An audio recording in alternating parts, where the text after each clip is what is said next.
अब जान लेते हैं भारत में संथाल समुदाय के बारे में। क्योंकि द्रौपदी मुर्मू भारत की संथाल जनजाति से संबंधित हैं, तो उसको जान लेना भी जरूरी है और इससे संबंधित प्रश्न भी भारत यूपीएससी में पूछे जा सकते हैं। तो हम जानते हैं कि भारत एक जनजाति बहुल देश है और भारत में तमाम तरह की जनजातियां पाई जाती हैं। इन्हीं जनजातियों में से एक है भारत की संथाल जनजाति। भारत की संथाल जनजाति भारत की सबसे बड़े जनजातीय समुदायों में से एक है और इस जनजाति के जो सदस्य है वो मुख्य तौर पर पूर्वी भारत में पाए जाते हैं।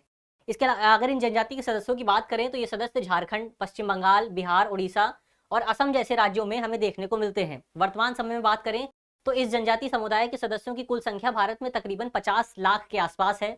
इसके अलावा इस जनजाति समुदाय के कुछ सदस्य हमें बांग्लादेश और नेपाल में भी देखने को मिलते हैं। बांग्लादेश में इस समुदाय के सदस्यों की संख्या तकरीबन 2 लाख के आसपास है, जबकि नेपाल में इस समुदाय के सदस्यों की संख्या लगभग 10,000 के आसपास है। इसके अलावा संथाल जनजाति समुदाय के सदस्य मुख्य तौर पर संथाली भाषा बोलते हैं और इस भाषा का प्रयोग करते हैं और ये भाषा ऑस्ट्रो एशियाटिक भाषा खेरवाड़ी का एक विकृत रूप है। इसकी एक बोली मानी जाती है इस भाषा को। तो ये तो ही संथाल जनजाति समुदाय की कुछ संक्षिप्त परिचय। अब यहाँ ये जान लेना भी जरूरी है कि संथाल जनजाति समुदाय के जो सदस्य थे वो उन्होंने भारतीय स्वतंत्रता संग्राम में भी एक महत्वपूर्ण भूमिका अदा की थी और ब्रिटिश सरकार के खिलाफ लड़ाई में उन्होंने अपना एक अनिवार्य योगदान दिया था। इस संबंध में 1855 का संथाल विद्रोह काफी प्रमुख है।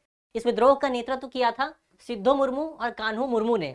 इस विद्रोह के दौरान विद्रोहियों ने, जो लोग विद्रोह कर रहे थे, उन्होंने बाहरी लोगों का विरोध किया था।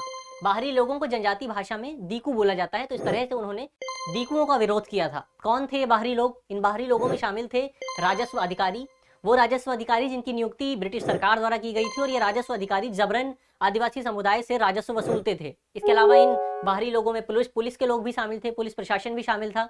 साथ ही साहूकार और जमींदारों को भी इन बाहरी लोगों की सूची में शामिल किया जाता था और जो संथाली विद्रोह था उसमें इन सभी बाहरी लोगों के खिलाफ लड़ाई लड़ी जा रही थी। इस विद्रोह के दौरान विद्रोहियों ने कंपनी के शासन के अंत की घोषणा कर दी। उन्होंने घोषणा कर दी कि अब इस क्षेत्र में कंपनी का शासन समाप्त हो गया है और उन्होंने अपनी स्वतंत्रता की भी बात स्वीकार कर ली, स्वतंत्रता की भी घोषणा कर दी। यानी उन्होंने घोषणा कर दी कि अब ये पूरा क्षेत्र स्वतंत्र है, वो लोग स्वतंत्र हैं और अब वो ब्रिटिश सरकार के अधीन नहीं आते हैं। हालांकि साल 1956 में ब्रिटिश सरकार ने सेना का उपयोग करते हुए इस विद्रोह को दबा दिया, इस विद्रोह को समाप्त कर दिया गया और आगे के प्रिकॉशन के तौर पर, यानी इस कुछ उपायों के तौर पर कि आगे इस तरह के विद्रोह न देखे जाएं, ऐसे में ब्रिटिश सरकार द्वारा कुछ उपाय भी अपनाए गए थे। इसमें सबसे पहला उपाय यह था कि संथाल परगना नाम से एक अलग जिला बनाया गया था, एक अलग प्रदेश बनाया गया था। ये पहला उपाय था। इसके अलावा एक नया प्रावधान भी लाया गया था कि अब जो भी संथाली लोग हैं वो किसी गैर संथाली व्यक्ति को अपनी संपत्ति हस्तांतरित नहीं कर सकते हैं, अपनी भूमि को हस्तांतरित नहीं कर सकते थे। इस तरह से इस प्रावधान का प्राथमिक उद्देश्य संथाल क्षेत्र में गैर संथाली लोगों के आने पर रोक लगाना था, यानी जो बाहरी लोग थे, जो दीकू थे, उनके आने पर रोक लगाना था। तो ये कुछ प्रावधान ब्रिटिश सरकार द्वारा किए गए।